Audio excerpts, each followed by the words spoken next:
الحمد للہ رب العالمین والصلاة والسلام علی محمد الامین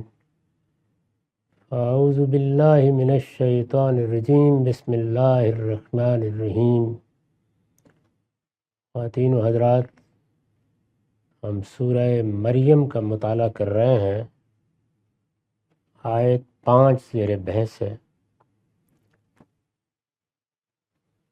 سورہ میں سب سے پہلے زکریا کی سرگزشت سنائی گئی ہے۔ اس سے پیچھے وضاحت سے بیان ہو چکا ہے کہ ایک موقع پر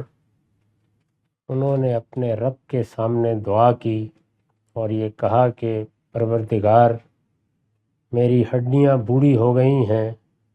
اور سر بڑھاپے سے بھڑک اٹھا ہے،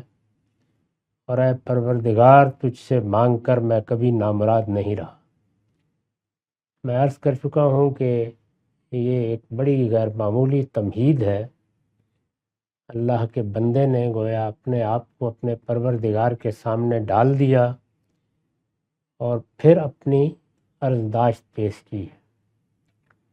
انہوں نے فرمایا وَإِنِّي خِفْتُ الْمَوَالِيَ مِنْ وَرَائِي،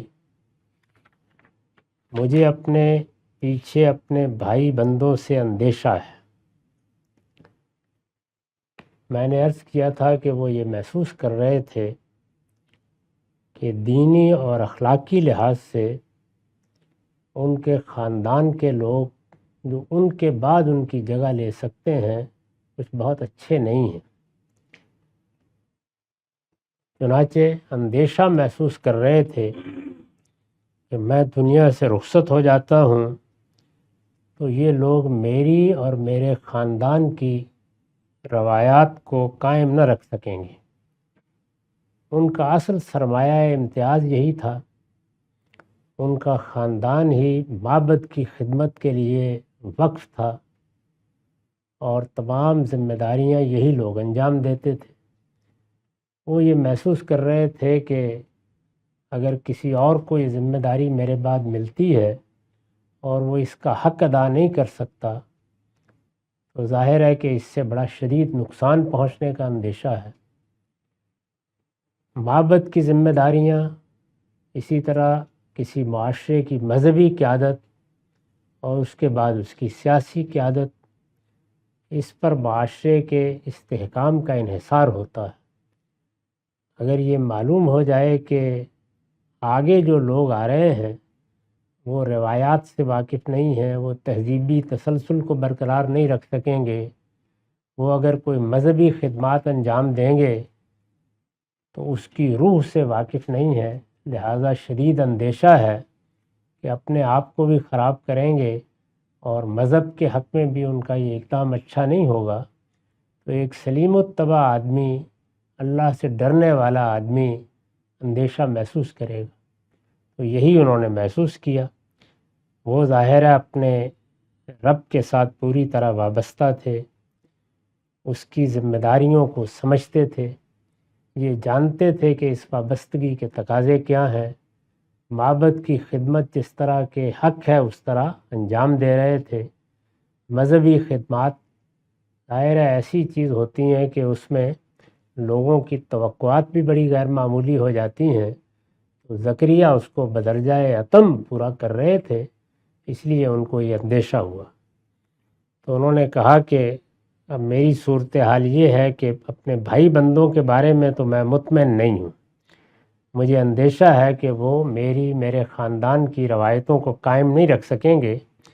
اور ادھر صورتحال یہ ہے وَكَانَتِ امْرَأَتِي عَاقِرَةً، اور میری بیوی بانجھ ہے، یعنی کوئی اب توقع نہیں رہ گئی کہ اس کے ہاں اولاد ہو جائے گی اور میں یہ خیال کروں کہ چلیں اللہ تعالیٰ اگر کوئی بیٹا دیتا ہے یا بیٹی دیتا ہے تو وہ یہ خدمات انجام دے لے گی، لیکن اب تو مجھے کوئی امید بھی باقی نہیں رہی ہے۔ تو بہت ہی انہوں نے دردمندی کے ساتھ یہ صورتحال اپنے پروردگار کی بارگاہ میں پیش کی اور اس کے بعد یہ درخواست کی کہ فَهَبْ لِي مِن لَّدُنْكَ وَلِيًّا، تو اپنے پاس سے تو مجھے ایک وارث عطا فرما دے۔ اور وارث کے بارے میں یہ کہا کہ یرثنی و یرث من آل یعقوب وجعلہ ربی رضیہ، جو میرا بھی وارث ہو اور یعقوب کے خاندان کا بھی۔ یعنی میں نے اگر کوئی اچھا کام کیا ہے، اچھی روایت قائم کی ہے، تو اس کو بھی لے کر چلے، اور مجھ سے پہلے یعقوب کے خاندان کی جو روایات رہی ہیں ان کی بھی پاسبانی کرنے والا ہو، ایسا وارث مجھے عطا کر۔ اور فرمایا کہ اور میرے پروردگار تو اس کو ایک پسندیدہ انسان بنا، یعنی جو اس کی شخصیت ہو وہ تو تیری عنایت ہے۔ اس مقصد کے لیے اگر تو مجھے وارث دے گا تو بہترین صلاحیتوں ہی کے ساتھ پیدا کرے گا، لیکن پھر توفیق دے اور اس کی رہنمائی کر کہ وہ اپنی تربیت بھی اس طرح کرے کہ فی الواقع ایک پسندیدہ انسان بن کر اٹھے۔ تو یہ دعا انہوں نے اپنے بارے میں کی ہے۔ اس کی تمہید میں جو خوبیاں موجود ہیں، جس طرح کی یہ تمہید ہے، اس کو ہم دیکھ چکے ہیں اور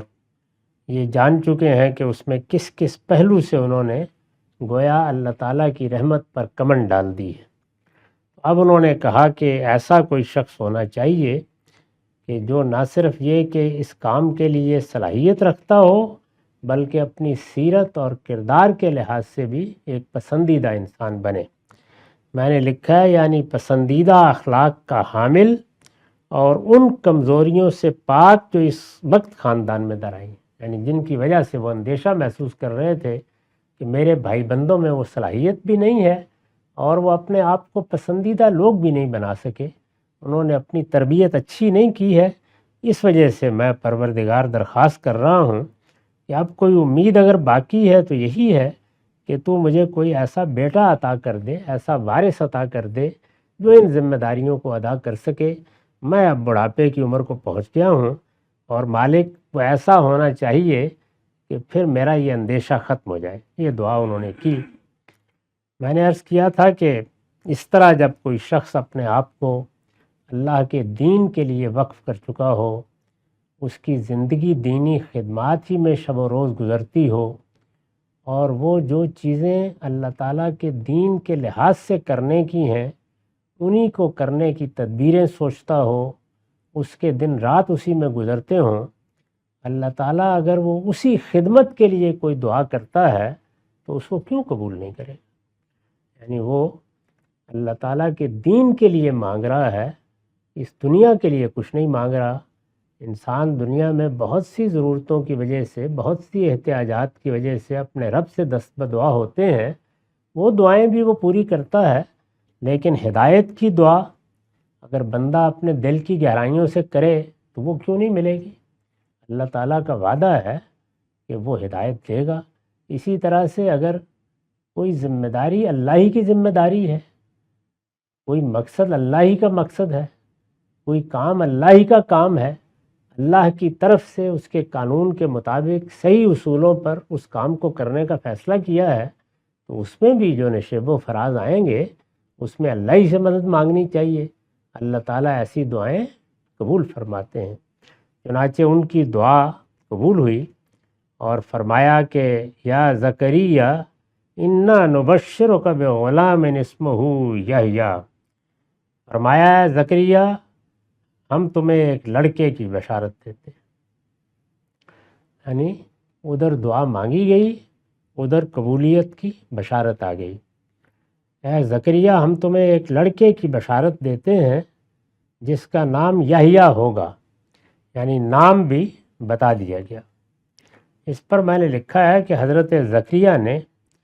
بالکل صحیح وقت پر صحیح مقصد کے لیے اور نہایت سچے جذبے کے ساتھ دعا کی۔ جن دعاؤں کے بارے میں ہم یہ چاہیں کہ وہ قبول ہو جائیں، اس میں یہ 3 چیزیں ملحوظ رہنی چاہیے۔ یعنی زکریہ نے دعا کی، صحیح وقت پر کی۔ چنانچہ دیکھنا چاہیے کہ ہم جو دعا کر رہے ہیں کیا فی الواقع اس دعا کا وقت ہے، یا اپنے کسی تساہل کو ادھر ادھر کرنے کے لیے، اپنے کسی غفلت کا علاج ڈھونڈنے کے لیے اللہ تعالیٰ کے سامنے دست بدعا ہو گئے ہیں، صحیح وقت پر، صحیح مقصد کے لیے، یعنی وہ بات بھی صحیح ہونی چاہیے، وہ مقصد بھی صحیح ہونا چاہیے، اور نہایت سچے جذبے کے ساتھ، یعنی اس میں کوئی آلائش نہیں ہے، نہ دنیا کی کوئی آلائش ہے، نہ اپنی کوئی ضرورت ہے، یعنی مقصد نہایت ہی اعلیٰ مقصد ہے، اور اسی میں اللہ تعالیٰ سے بندہ یہ درخواست کر رہا ہے کہ میرے پروردگار تو مجھے کوئی وارث دے دے۔ حضرت زکریا نے بالکل صحیح وقت پر صحیح مقصد کے لیے اور نہایت سچے جذبے کے ساتھ دعا کی تھی، چنانچہ زبان سے نکلی نہیں کہ اللہ تعالیٰ نے اسے قبول فرما لیا، یعنی ادھر وہ دست بدعا ہوئے، انہوں نے وہ الفاظ زبان سے کہے، ادھر بشارت مل گئی۔ بندے کی دعا اگر اس یقین کا بے تابانہ اظہار ہو کہ میرے لیے ایک ہی دروازہ ہے، اس سے پہلے بھی یہیں سے پایا ہے اور اب بھی یہیں سے پاؤں گا، تو اس کے لیے خدا کی رحمت ان گوشوں سے نمودار ہو جاتی ہے جہاں سے اس کو وہم و گمان بھی نہ، یعنی اگر جذبہ فی الواقع سچا ہے اور بندے نے اپنے آپ کو اپنے پروردگار کے دروازے پر لا کر ڈال دیا ہے، اور وہ یہ کہہ رہا ہے کہ مالک مجھے کہیں نہیں جانا، میں تیرے دروازے پر آ گیا ہوں، اس دہلیز سے میں اب اٹھوں گا نہیں، مجھے جو کچھ پانا ہے وہ پا کر ہی جانا ہے، ایسے بے تابانہ اظہار کو اللہ تعالیٰ کبھی رد نہیں فرماتے۔ اس کے پیچھے البتہ وہ سب چیزیں ہونی چاہیے، یعنی صحیح وقت ہے دعا کرنے کا، صحیح مقصد سے دعا کی جا رہی ہے۔ صحیح وقت کے بہت سے پہلو ہیں، یعنی جو شرائط و حدود اللہ تعالیٰ نے اس دنیا کے لیے قائم کر رکھے ہیں، جو قوانین اس نے بنا رکھے ہیں، ان کی خلاف ورزی کر کے دعا نہیں کی جا رہی۔ جو کام بندے کے کرنے کے ہیں وہ اس نے کر دیے ہیں، جو چیزیں ہماری طرف تھیں وہ پوری ہو گئی ہیں، اب اس کے بعد وہ وقت آ گیا ہے کہ بندہ اپنی عاجزانہ درخواست اپنے مالک کے حضور میں پیش کر دے۔ تو یہاں جو دعا کی گئی ہے اس میں یہ سب چیزیں ہیں۔ اس سے پہلے ان کا بڑھاپا نہیں تھا، جوانی کا زمانہ تھا، جو ان کے اعزاء اقربا جن کو وہ دیکھ رہے تھے ان کے دائیں بائیں تھے، ان میں سے کس کو ہدایت مل جائے، کون صحیح راستے پر آ جائے، کب اللہ تعالیٰ کی کیا رحمت نمودار ہو جائے، یہ سارے امکانات تھے۔ وہ بڑھاپے کی عمر کو پہنچ گئے، جانے کا وقت قریب آ گیا، جب کوئی امید باقی نہیں رہی، اور انہوں نے یہ محسوس کرنا شروع کیا کہ پروردگار یہ ہمارے خاندان کی ذمہ داری ہے،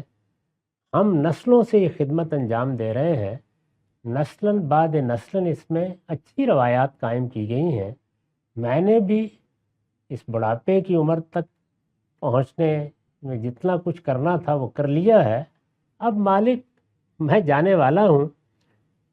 بس میں تیرے ہی سامنے درخواست کر سکتا ہوں کہ یہ روایت قائم رہے، جو میں نے خیر کمایا ہے وہ آگے میرے خاندان میں بھی اسی طرح جاری رہے۔ تو اس پس منظر میں یہ دعا انہوں نے کی ہے، چنانچہ فوراً قبول ہو گئی، اور کہا کہ ہم نے ایک لڑکے کا انتخاب کیا ہے، ہم اس کی بشارت دیتے ہیں، اس کا نام یحییٰ ہوگا۔ اور اس کے بعد مزید فرمایا لم نجل لہو من قبل سمیہ، ہم نے اس سے پہلے اس کا کوئی نظیر نہیں بنایا ہے، یعنی تم نے دعا بھی صحیح وقت پر کی ہے، مقصد بھی بہت صحیح ہے،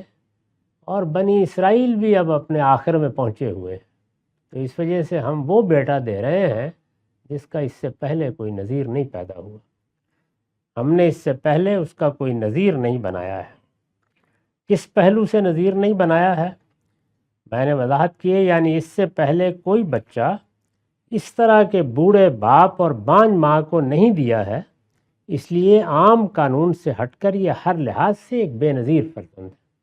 یعنی اس طرح کے معاملات ہم روزانہ نہیں کرتے رہے ہیں کہ جب کسی نے چاہا بڑھاپے میں اس کو بیٹا دے دیا، جو عام قانون ہے اس کے مطابق اولاد بھی ہوتی ہے، اچھی بھی ہوتی ہے، بری بھی ہوتی ہے، لیکن اب تم نے اس عمر میں اولاد مانگی ہے یا وارث مانگا ہے جس میں ہم دیا نہیں کرتے عام طور پر، اس سے پہلے کبھی ایسا ہوا نہیں، یہ ایک بے نظیر بیٹا ہے اس لحاظ سے، یا بے نظیر وارث ہے، کہ اس وقت دینے کا فیصلہ کیا گیا ہے جب عام قانون کے مطابق کسی کے ہاں بچے کی کوئی گنجائش نہیں ہوتی۔ فرمایا زکریا ہم تمہیں ایک لڑکے کی بشارت دیتے ہیں جس کا نام یحییٰ ہوگا، ہم نے اس سے پہلے اس کا کوئی نظیر نہیں بنایا ہے، یعنی اس طرح کبھی کسی کو اولاد نہیں دی جس طرح ہم اب تمہیں دینے کا فیصلہ کر رہے ہیں۔ قال ربی انا یکون لی غلام وکانت امراتی عاقرا وقد بلغت من الکبر عتیا۔ اس نے عرض کیا پروردگار میرے ہاں لڑکا کیسے ہوگا جب کہ میری بیوی بانجھ ہے اور میں خود بڑھاپے کی انتہا کو پہنچ چکا ہوں۔ یعنی وہ دیکھ رہے تھے کہ یہ تو ایسی بشارت ہے کہ یقین نہیں آ رہا، بیوی بانجھ ہے، میں نے تو وارث کی درخواست کی تھی لیکن یہ کیا فی الواقع ایسا ہو جائے گا؟ یہ میری بیوی بانجھ ہے، اس کا بانجھ پن دور ہو جائے گا، میں خود بڑھاپے کی انتہا کو پہنچ چکا ہوا ہوں، تو یہ کہاں سے ہوگا؟ یعنی دنیا میں جو قانون ہے جس کا ہم مشاہدہ کرتے ہیں، جو لوازم چاہیے ان میں سے تو کچھ بھی میسر نہیں ہے، تو پروردگار کیا ہوگا؟ قال کذالک، فرمایا ایسا ہی ہوگا، یعنی جب ہم نے کہہ دیا تو ہو جائے گا۔ اس سے یہ قرآن مجید نے واضح کر دیا ہے کہ اللہ تعالیٰ جب کسی قانون اور اپنے ہی بنائے ہوئے قانون کو توڑ دینے کا فیصلہ کر لیتے ہیں تو ان ربا کا فعال لما یرید، وہ جو چاہے کرتے ہیں۔ یہ قوانین ان کے بنائے ہوئے ہیں، وہ ان کے پابند نہیں ہو گئے ہیں۔ اور بعض لوگوں کو یہ خیال ہوا ہے کہ قرآن مجید جب یہ کہتا ہے کہ لن تجد لسنت اللہ تبدیلا، تو اس میں گویا وہ اس بات کا اعلان کر رہا ہے کہ اللہ تعالیٰ ان قوانین کی خلاف ورزی نہیں کرتے۔ وہاں سنت اللہ سے مراد اللہ تعالیٰ کے وہ معاملات ہیں جو وہ بندوں سے کرتے ہیں، وہ طبعی قوانین جو جاری ہیں ان کو جس وقت چاہیں وہ توڑ دیں، جس وقت چاہیں ان سے الٹ کوئی فیصلہ کر دیں۔ یعنی سورج مشرق سے طلوع ہوتا ہے، وہ جب چاہیں گے مغرب سے طلوع ہو جائے گا۔ تو اس وجہ سے اس طرح کی چیزوں کی تعلیل کرنے کی کوشش کرنا، یا جس طرح ہمارے ہاں ایک لمبے عرصے تک ان کو سائنسی لحاظ سے یا فلسفیانہ طریقے سے ثابت کرنے کی کوشش کی جاتی ہے، یہ خدا پر ایمان کے بعد بالکل بے معنی ہے۔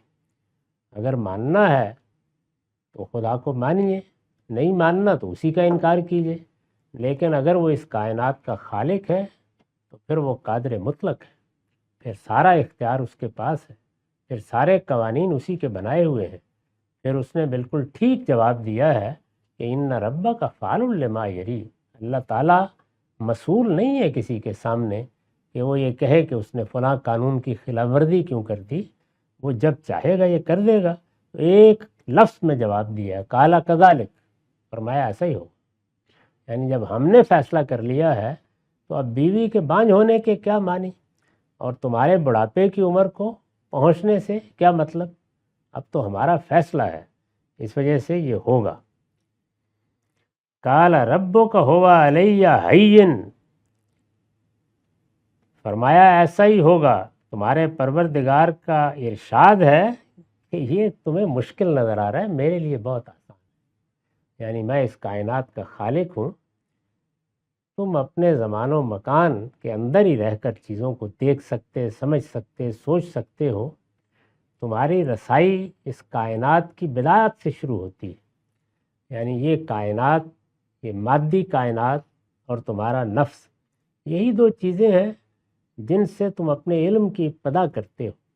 تمہارے حواس کی بھی کچھ محدودیت ہے، ان کے اندر ہی تم استدلال کر سکتے ہو۔ تمہاری عقل کے لیے بھی کچھ قاعدے طے ہیں، وہ ان سے تجاوز نہیں کر سکتی۔ تو یہ تمہارے علم کے حدود ہیں، اپنے علم کے حدود میں رہو، یہی تمہارے لیے موضوع ہے، لیکن ان کی بنیاد پر اللہ تعالیٰ کے علم، اللہ تعالیٰ کی قدرت، اللہ تعالیٰ کے معاملات کو طے کرنے کی کوشش نہ کرو۔ جتنی بات بتائی جائے اس پر اس کا شکر بجا لاؤ کہ اس نے علم میں اضافہ کیا۔ یہ کہ تم اپنی وہ منطق لے کر آ جاؤ جو اصل میں زمان و مکان اور نفس و مادہ کی دنیا میں پیدا ہوئی ہے، اور اس کو اس کے ماوراء تک پہنچا دو، یہ بجائے خود خلاف علم و عقل حرکت ہے، یہ نہیں کرنی چاہیے تمہیں کسی حال میں بھی۔ تو تو اس میں ان تمام چیزوں کو سمجھ لینا چاہیے جو ہمارے ہاں علم کلام میں زیر بحث آئی ہیں۔ یہ بات کہ وحی کیا چیز ہے، یہ بات کہ وہ کیسے ہو جاتی ہے، یہ بات کہ کس طرح اللہ تعالیٰ ہمارے سامنے ہی کسی شخص تک اپنا کلام پہنچا دیتا ہے، یہ بات کہ وہ سنتا ہے اور ہم نہیں سنتے ہیں، یہ بات کہ کوئی فرشتہ آ کر اللہ کا کلام اس کو پڑھ کے سنا دیتا ہے یا اس کے ہاتھ پر عصا سانپ بن جاتا ہے، یہ جو کچھ بھی اس طرح کی چیزیں جتنی ہیں وہ سب اللہ تعالیٰ کی قدرت سے ظاہر ہوتی ہیں۔ ان کے لیے قانون میں کوئی بنیاد تلاش کرنا، اس کائنات کے اندر اس کے اسباب تلاش کرنا، یہ اپنے حدود سے تجاوز کرنا ہے۔ اللہ تعالیٰ اگر اس کو اس کائنات میں کار فرما قوانین سے متعلق کریں گے تو یہ بھی ان کے لیے بہت آسان ہے، اور وہ ان قوانین سے ماورا کوئی حکم دیں گے تو اس میں بھی کوئی دقت نہیں ہوگی۔ یعنی دونوں چیزیں اپنی جگہ طے ہیں، محکم ہیں، ان سے متعلق کوئی تردد کسی شخص کو نہیں ہونا چاہیے۔ تردد اگر ظاہر کرنا ہے تو اس ذات باری کے بارے میں کر لو، لیکن ذات باری تمہارے قوانین کی پابند نہیں ہے، تمہارے زمان و مکان کی پابند نہیں ہے، اور مادہ اور نفس کو تم جس طرح سے دیکھتے ہو اس کے حدود کی پابند نہیں ہے، وہ ان سب چیزوں سے ماورا ہے، وہ تو ان سب کی خالق ہے۔ تو یہ جواب ان کو دیا، اس سے حقیقت بھی واضح کی، اور انہوں نے بھی جو سوال کیا تھا اس میں ظاہر ہے کہ وہ تسلی چاہتے تھے، تو ان کی تسلی بھی ہو گئی۔ اس نے عرض کیا پروردگار میرے ہاں لڑکا کیسے ہوگا جبکہ میری بیوی بانجھ ہے اور میں خود بڑھاپے کی انتہا کو پہنچ چکا ہوں؟ فرمایا ایسا ہی ہوگا، تمہارے پروردگار کا ارشاد ہے کہ یہ میرے لیے بہت آسان ہے۔ قال ربک هو علی ہین۔ اب دیکھیں آگے کیا کہا، استدلال کیا اس پر، یعنی بندے کو بتایا ہے کہ کیسے سوچنا چاہیے تمہیں۔ قال ربک هو علی ہین، تمہارے پروردگار کا ارشاد ہے کہ یہ میرے لیے بہت آسان ہے۔ استدلال کیا وقد خلقتک من قبل ولم تک شیئا، یعنی اب بانجھ عورت کے ہاں بچہ پیدا کرنے پر تعجب ہو رہا ہے، بوڑھے شخص کے ہاں بچہ پیدا ہونے پہ تعجب ہو رہا ہے۔ یہ بتاؤ مجھے کہ اس سے پہلے تمہیں پیدا کر چکا ہوں نا، جب کہ تم کچھ بھی نہیں تھے۔ تو اگر میں تمہیں پیدا کر چکا ہوں اور تم کچھ بھی نہیں تھے، یعنی بے جان عناصر سے میں نے ایک تخم پیدا کیا، تمہاری آنکھوں کے سامنے پیدا کیا، اور پھر اس کے اندر سے ایک جیتا جاگتا انسان زمین پر آ گیا، رستو افلاطون بن کر کھڑا ہو گیا۔ زکریا تم بھی ایسے ہی پیدا ہوئے۔ اور اگر پیچھے جاؤ گے تو ظاہر ہے کہ کسی جگہ جا کر ماں باپ کے بغیر پیدائش ہی تک پہنچنا پڑے گا، اس کے سوا کوئی چارہ نہیں ہے۔ تو اگر یہ سب مانتے ہو اور یہ علم و عقل کا ناگزیر تقاضا ہے تو اس میں تعجب کی کیا بات ہے؟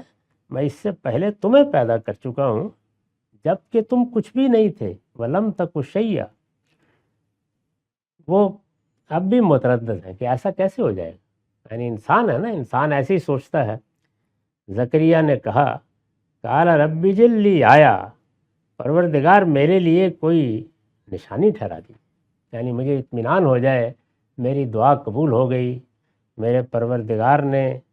میرے اوپر عنایت فرمائی، میرے بارے میں اتنا غیر معمولی فیصلہ ہو گیا، اس کی کوئی نشانی ٹھہرا دیجئے، میرے لیے کوئی نشانی ٹھہرا دیجئے۔ یہ ضروری نہیں ہے کہ کلام کی صورت میں ہو، بلکہ جیسے عام طور پر پیغمبروں کے ساتھ ہوتا ہے کہ یہ معلوم ہوتا ہے کہ پردے کے پیچھے سے ایک آواز آ رہی ہے۔ یہ بھی ہوتا ہے کہ جیسے دل میں خیال کا القاء ہوتا ہے اور وہ لفظوں میں ڈھل جاتا ہے، اور ایسا بھی ہوتا ہے جیسے کہ سورہ شورى میں کہا ہے کہ وہ اسی طرح کسی کلام کو سنتے ہیں جس طرح ہم کسی کلام کو سنتے ہیں۔ تو اللہ تعالیٰ نے فرمایا ہے کہ یہ سب صورتیں ہوتی ہیں، لیکن دوسری جگہ قرآن نے وضاحت کر دی ہے کہ براہ راست کلام، یعنی یہ کہ اللہ تعالیٰ کی آواز سنی جائے اور اللہ تعالیٰ گفتگو کر رہے ہوں اور بندہ اس کو سنے، یہ شرف صرف سیدنا موسیٰ علیہ السلام کو حاصل ہوا۔ کلم اللہ موسیٰ تکلیما میں یہ کہا ہے کہ ہم نے تو موسیٰ سے بات کی جیسے کہ بات کی جاتی ہے، باقی سب کے ساتھ معاملے کی نوعیت بالواسطہ ہوئی ہے، تو یہ ساری صورتیں سورہ شورى کے آخر میں بیان کر دی ہیں۔ تو یہاں بھی ظاہر ہے کہ یہ جو کچھ ہو رہا ہے وہ اسی طرح بالواسطہ ہو رہا ہے، جیسے ہاتف غیب کی آواز آتی ہے۔ چنانچہ میں نے اس کی وضاحت کی ہے کہ قرینہ دلیل ہے کہ یہ جواب ہاتف غیب کی زبان سے، یعنی وہ بات کر رہے ہیں، وہ بھی دل ہی دل میں بات کر رہے ہیں۔ کیسے ہوگا پروردگار، بوڑھا ہو چکا ہوں، میری بیوی بھی بانجھ ہے، کیا فی الواقع ایسے ہو جائے گا؟ تو ایک ہاتف غیب کی زبان سے تسلی کے کلمات گویا القاء ہونا شروع ہو گئے ہیں۔ آیت میں کذالکا کی خبر محذوف ہے، یہ زور اور تاکید کے لیے حذف کر دی گئی ہے، یعنی ایسا، بس ایسا ہی ہوگا کہ الفاظ نہیں کہے، تو اس طرح گویا پورے زور کے ساتھ فرمایا ہے کہ اسی طرح ہو جائے گا، کوئی فکر کی بات نہیں، یہ ہمارے لیے کچھ بھی مشکل نہیں ہے،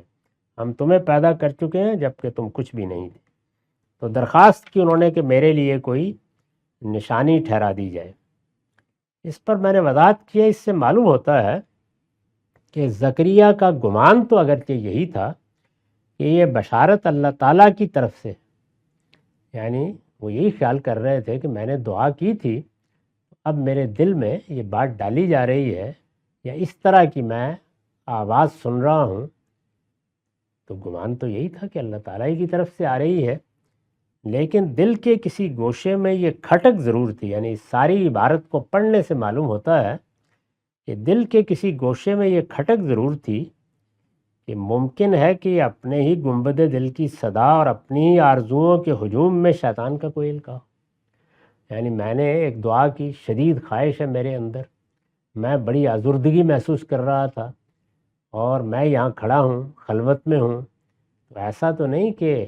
میرے ہی دل کے گنبد سے کوئی آواز ہے جو میں اپنی آواز سن رہا ہوں۔ یہ سب معاملات چونکہ انسانوں کے ساتھ پیش آ جاتے ہیں، تو اس وجہ سے یہ جتنے سوالات انہوں نے کیے ہیں، اچھا میں بوڑھا ہو گیا تو کیا میرے ہاں بیٹا ہو جائے گا، میری بیوی بانجھ ہو گئی تو کیا ایسا ہو جائے گا؟ تو گویا جو صدا آئی ہے یا ہاتف غیب نے جو بشارت دی ہے، یہ صاف معلوم ہوتا ہے کہ تصدیق کر لینا چاہتے ہیں، فی الواقع یہ اللہ تعالیٰ ہی کی طرف سے آ رہی ہے۔ یعنی اللہ تعالیٰ کی بشارت کو مان کر انہیں کوئی تردد نہیں ہے، بلکہ ابھی اسی کے بارے میں ترددات ہیں، سوالات ہیں۔ اس میں یہ سمجھ لینا چاہیے کہ انبیاء علیہم السلام کو ایک تو جب اللہ تعالیٰ خود خطاب فرماتے ہیں، اپنی وحی نازل کرتے ہیں، کوئی حکم دیتے ہیں، تو وہاں کسی تردد کا کوئی سوال نہیں ہوتا، وہاں پورا اطمینان ہو جاتا ہے اور وہ اس کام کو لے کر نکل کھڑے ہوتے ہیں۔ لیکن اس طرح کی بشارتوں کی نوعیت یہ نہیں ہوتی۔ یہاں انہوں نے اپنی ایک ذاتی ارزاش پیش کی ہے، ایک دعا کی ہے، کچھ مانگا ہے، اپنی کوئی احتیاج اپنے پروردگار کے سامنے رکھی ہے، اس میں یہ سارے امکانات ہوتے ہیں،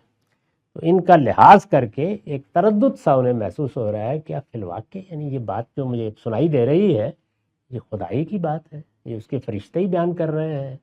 میری بات فی الواقع بارگاہ میں مسموع ہو گئی ہے، میری دعا قبول ہو گئی ہے۔ یعنی یہ سارے ترددات ہیں، اپنے آپ کو رکھ کر دیکھیے تو ایسی ہی صورت سے انسان دوچار ہوگا۔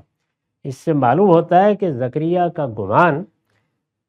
تو اگرچہ یہی تھا کہ بشارت اللہ تعالیٰ کی طرف سے ہے، لیکن دل کے کسی گوشے میں یہ کھٹک ضرور تھی کہ ممکن ہے یہ اپنے ہی گنبد دل کی صدا اور اپنی ہی آرزوؤں کے ہجوم میں شیطان کا کوئی القاء ہو۔